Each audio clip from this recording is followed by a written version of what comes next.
Thank you very much. You can see that I'm still in the headspace of my thesis because it's making a ghostly appearance on the first slide.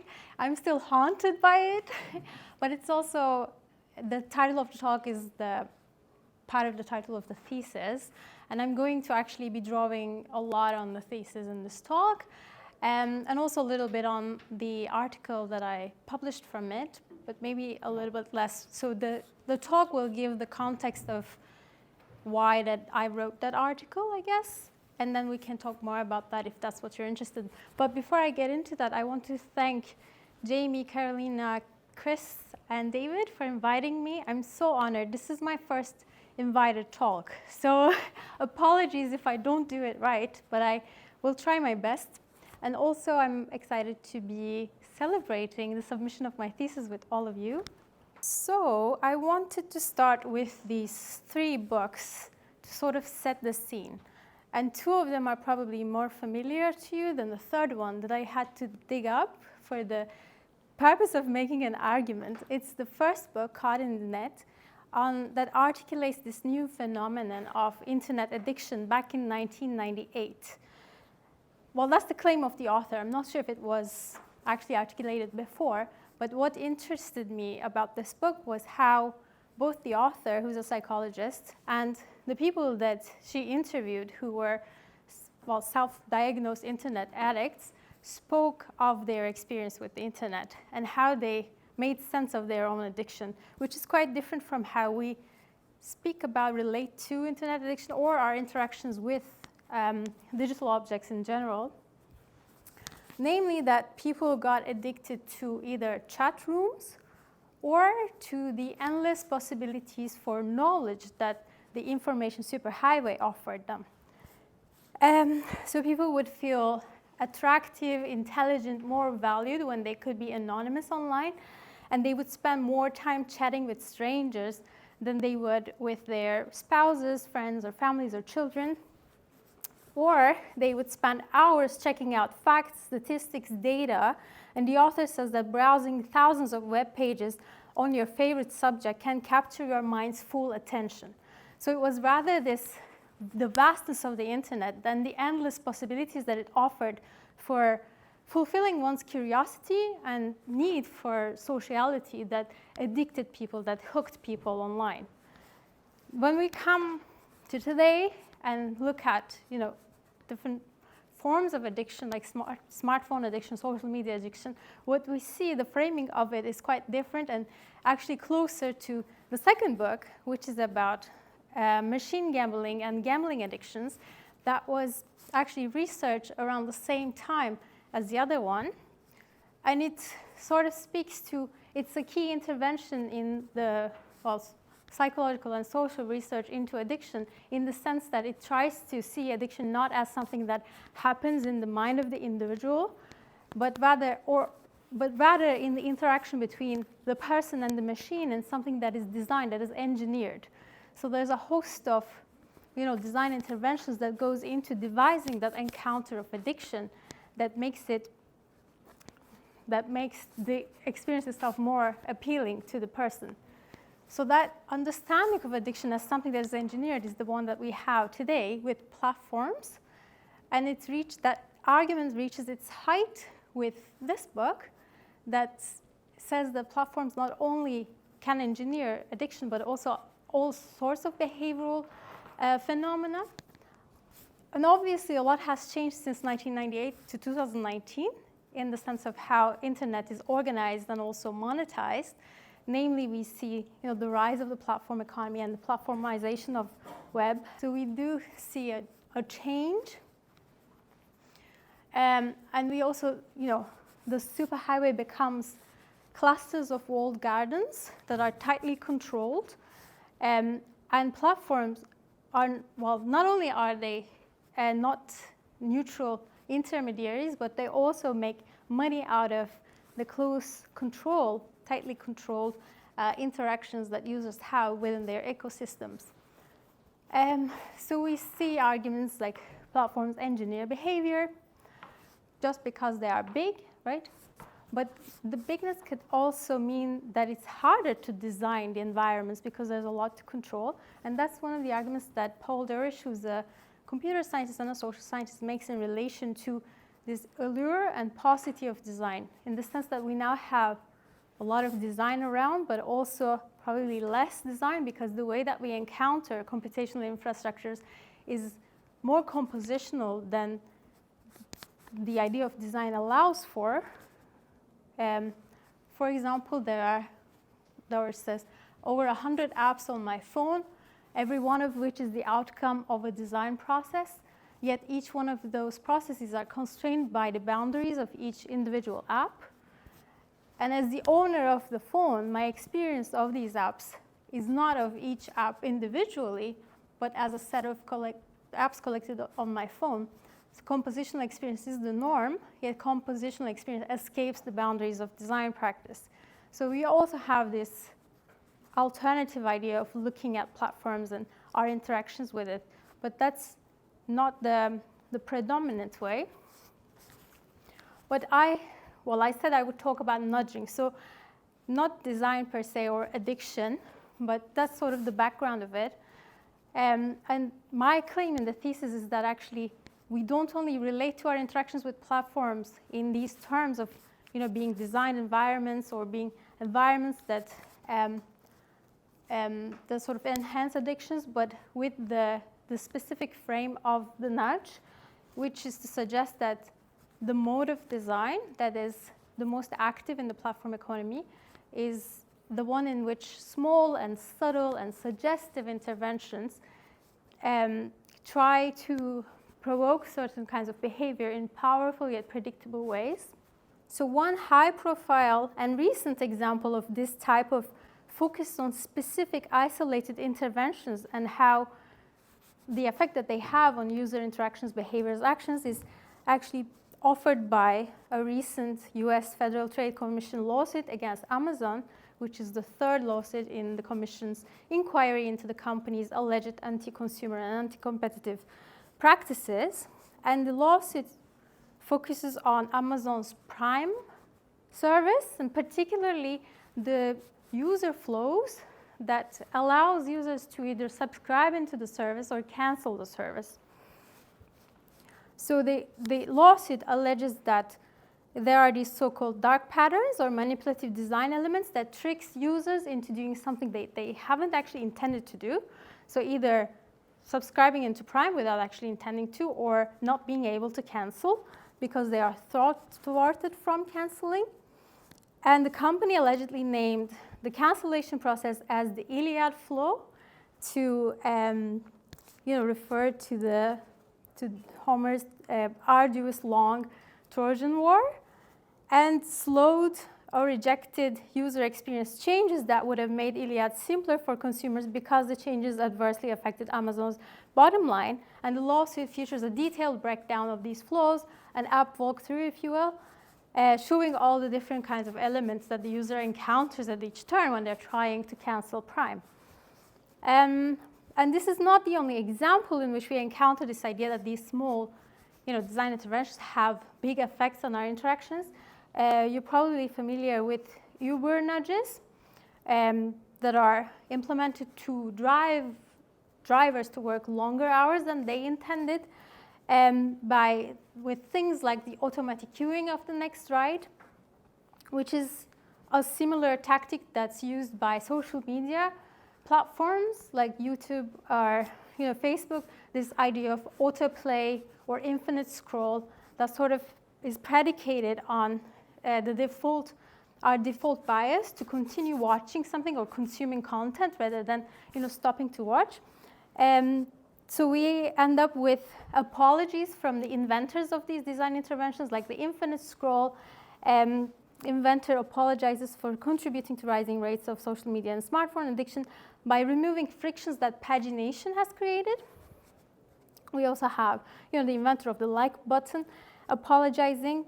And then we have Instagram's Project Daisy, which experimented with removing likes from the platform to depressurize the app for its teenage users because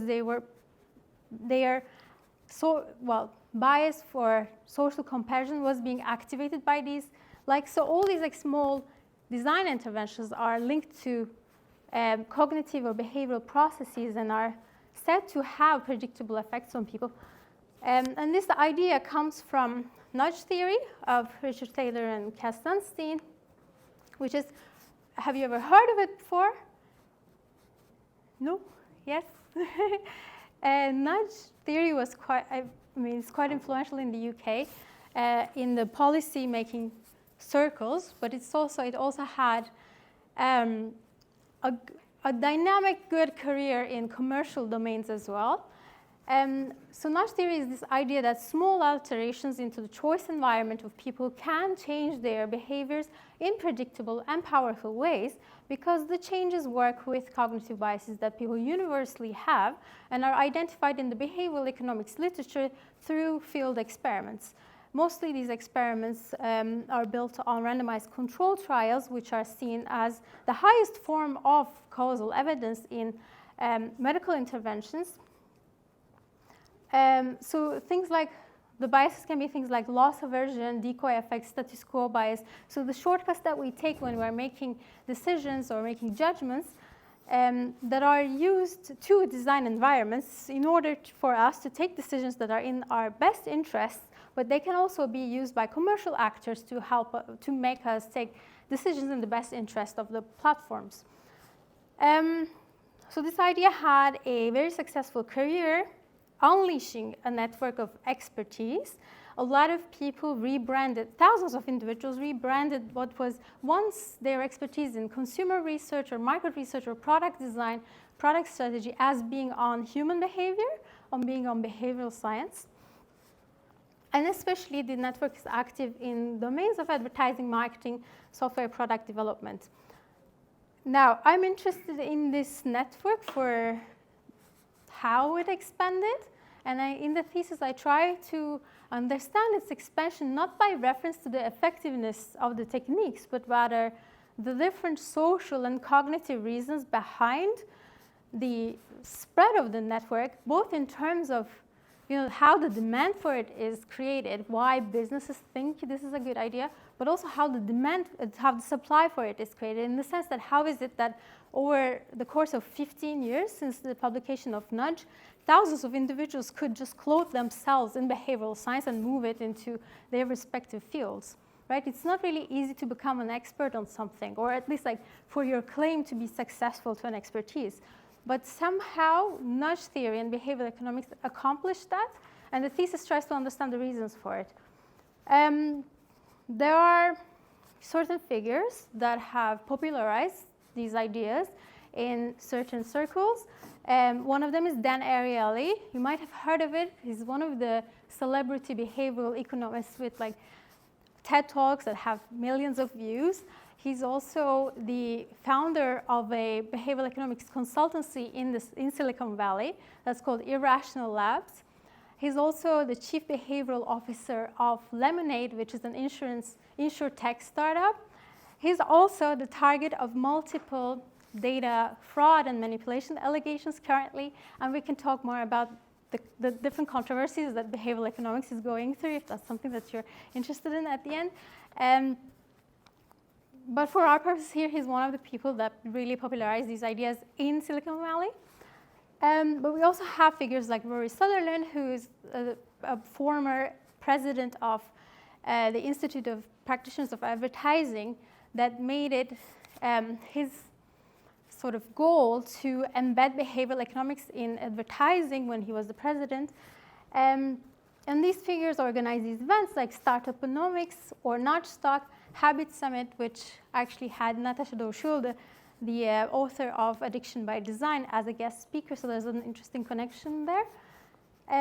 So these are sort of social networky reasons why the idea of behavioral economics has spread, but there's also cognitive reasons in the sense of the cognitive simplicity, mainly that the behavioral economics that we have today, or that was sort of moved outside of the academic and policy fields and into commercial domains, is the biases and heuristics program of Kahneman and Tversky that sought to understand how behavior in actual settings diverged from the axioms of rational actor model, and so to sort of name and label these divergences as biases. And now we have 188 biases that is identified in the literature. Oh, sorry, it looks something like this. So these are all the different ways. It's very small, but all the different ways that we don't make rational decisions, but they're all predictively or systematic divergences from the rational actor model. So it makes it easier to both, these give practitioners testable hypotheses and easier communicable, easy to communicate or explain types of interventions. The thesis tries to understand how, there's the characteristics of nudge epistemologies on one hand, and the predominant ways of producing, developing, monetizing software products have actually quite a lot in common in terms of resonances and alignments that made this type of understanding user interactions take hold and spread in the platform economy. And one of the examples of that is behavior change apps, which the article that I published from the thesis was on, but I will talk less about that. But yeah, so that kind of like thinking of, okay, what made nudge take hold and looking at social and cognitive reasons is not really one of the dominant ways of understanding platform nudging in the literature. So both popular and academic critical discourse views nudging in one of the two ways. In the first one, the effectiveness mode, if you will. Nudge is a set of techniques that were developed elsewhere and then that moved into the platform economy.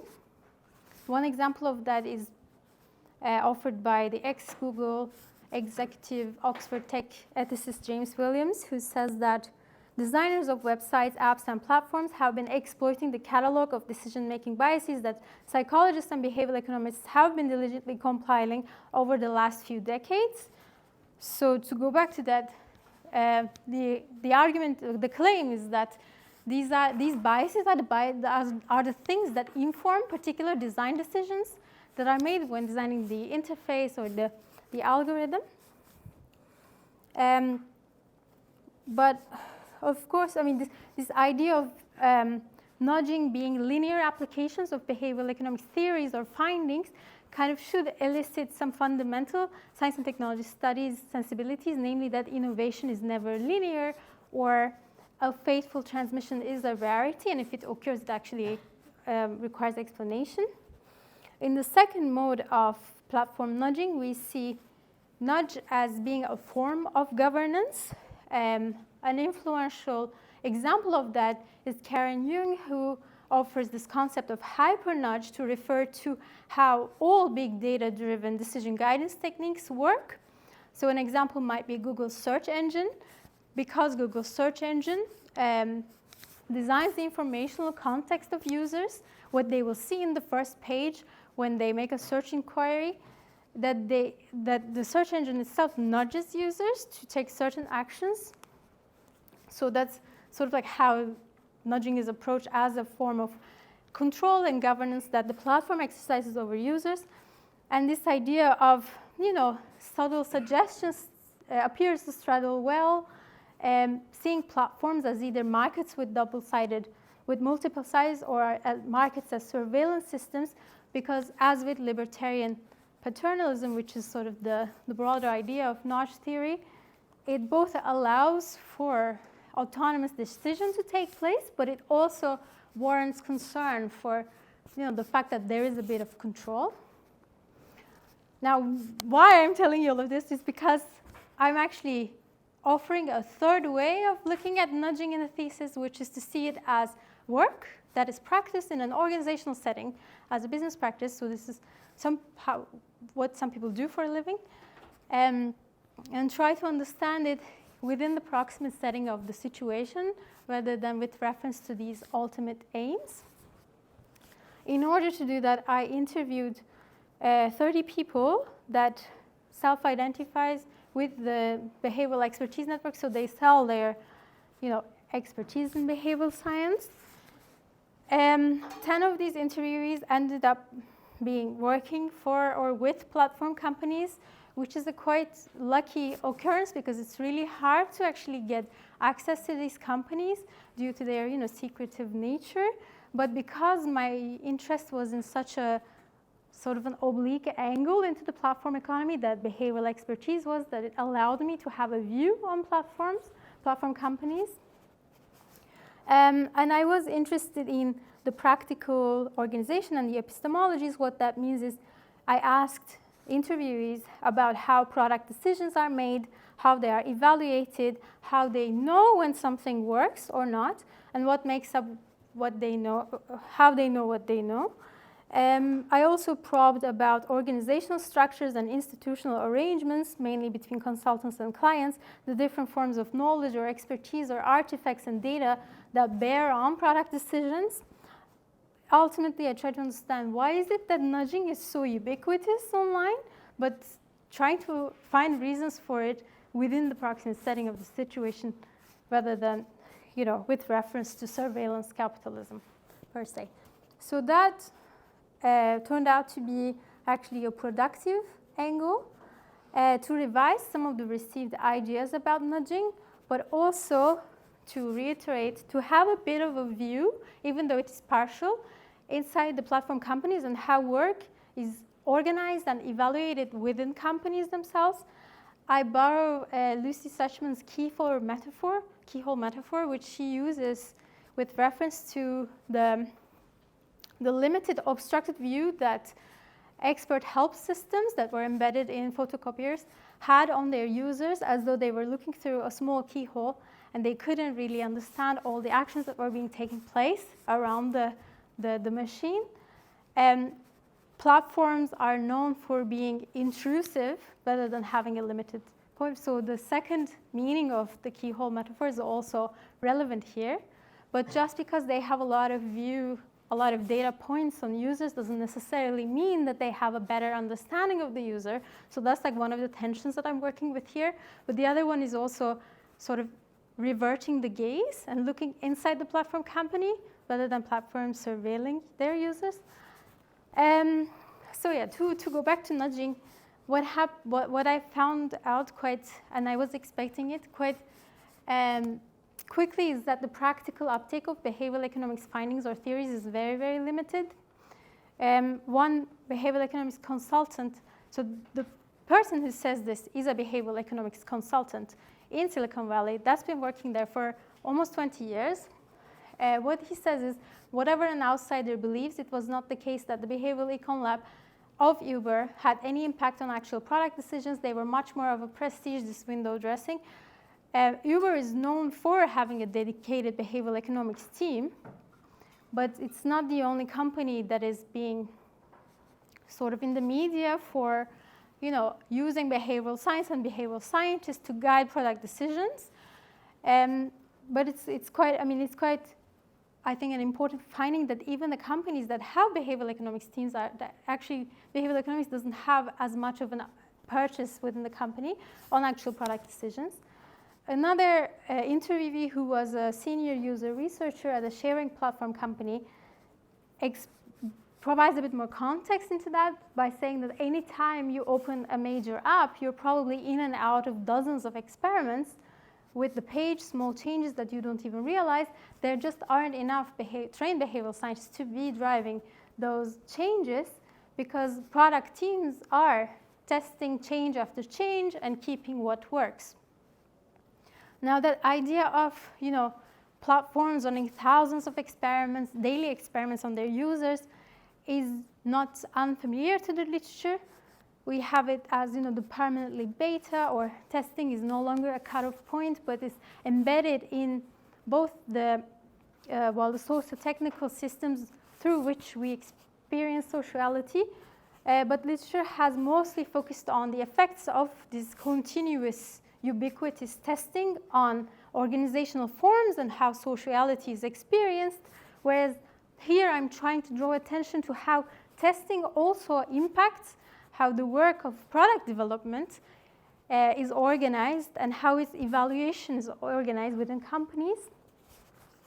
Namely that, so this testing change after change and keeping what works, it's called data-driven design, or it's part of a broader paradigmatic shift in software product development, which is agile programming. So whereas previously software products were fully developed, packaged, and then handed over to clients, current contemporary forms of software products are continuously developed. New features and functionalities are continuously added to products, and the internet is their operating system, and that's how the companies, the big tech companies that we have today are different from the big software companies of yesterday. Well, important to point out from is that in this continuous improvement paradigm, we have small incremental product improvements that are continuously implemented based on behavioral user data. And the organizational structure that corresponds to that is to have different kinds of cross-functional product teams that are each in charge of the part of a product. So to go back to the example from Amazon, there's a team that is in charge, presumably in charge of the Iliad flow. This team consists of a product manager, a couple of engineers, designers, user researchers, data scientists, maybe also behavioral scientists. They are in charge of the part of the product and in charge of optimizing the product according to the goals that are set by executives in the company, which could be something like increasing the nights booked or increasing the whatever service the company is offering booked. A big one at Facebook was growth of monthly active users. Another one at Spotify is increasing time spent listening. At Uber, rides per week. These are sometimes called as the North Star metric, so the one metric that all business units focus on increasing in relation to their own parts of the product. And then once this metric is set, different teams would start trying out, understanding what the pain points are in the flow. There's a lot of, I'm reading a quote from my interviewee, there's a lot of brainstorming, there's a lot of sticky notes, a lot of how we can improve this, what we can do to increase the metric. And importantly, the inspiration for these improvements can come from anywhere. They don't have to come from behavioral economics, behavioral science. They can come from user research. They can come from looking at competitors' product, or they can come from nowhere. Google is famous. There's a famous anecdote that circulates a lot that Google tested more than 40 different shades of blue for the link color to see which one makes people click on the link more. So there's no theory, there's no big idea behind it. The key thing is that every product change is implemented after being A/B tested first. A/B testing is similar to randomized control trials, in which the experimental design is that you test a variation on a page against the existing page to see, and then users are randomly allocated into two groups so that the only thing that might affect their behavior is the change itself and nothing else. And then it's implemented. So a very famous example of A/B testing is actually linked to the Obama campaign, in which the director of analytics reportedly raised $57 million by just simply A/B testing different donation buttons. So instead of saying sign up, it could be join the movement and see which one makes people donate more. They tested different both video thumbnails and pictures to see which one prompted people to join the movement more. My point here is that while A/B testing is a standard and an essential part of the product cycle, and it's the final arbiter of what changes get implemented, rather than the account that accompanies the change as to why it should work. It's sort of determined whether it works or not in the A/B test. So that's very sort of like similar to the whole data-driven movement, the big data and data science type arguments, in which out with every theory of human behavior, we don't need to understand how something works. We just know that it does because we look at data, we have data on it. So it's part of the broader moment that big data and data science had. But it's for our purposes here, what is important is that to be able to test it as components of an A/B test, any change that is proposed needs to be small and incremental and isolated. So you can't do big changes because then you can't be confident about which one did the difference. So A/B testing as an evaluation device that is embedded in the product development cycle reinforces small and incremental changes. And also to go back to the platform company context, the teams, it's not only the changes that the teams proposes that is tested in the A/B test, but also the team's performance is tested. So they're incentivized to make changes that they can test as individual components of an A/B test, as a result of which a lot of changes are determined by how it would perform in an experiment. These are all to sort of paint a picture in which the platform company is not this monolithic unitary actor that we more commonly encounter in critical discourse, but as with any organization that is that big, there are all these internal struggles, gaming of metrics that are dominant metrics for determining the performance of different teams. To the extent that sometimes different teams can actually block each other's changes just because it might be making their metrics worse, and they are in charge of making their metrics better. So there's, in the thesis, there's a lot of these, well, I guess the insights that are well known to sociologies of quantification and datafication, the idea that when you quantify and measure something, you change that thing. Quantification comes with gaming, with micropolitics, with reactivity effects, but this is not, while this is well known, it's not very frequently applied to the context of platform economy. And more importantly, the centrality of A/B testing has the effect of shaping the output of design as being these small, incremental, testable, nudge-like changes that are not actually nudges if we are to follow Taylor and Sunsi's definition, because they don't necessarily work with cognitive biases. For something to count as a nudge, it needs to work with a cognitive bias. It needs to be activating, targeting something, which is a universal heuristic or a bias that people always take when they are making decisions. Whereas here, when you're testing 40 different shades of blue, you're not working with a bias, you're not working with anything. But it doesn't matter because the evaluation device is there, and that's what decides whether something will be implemented or not.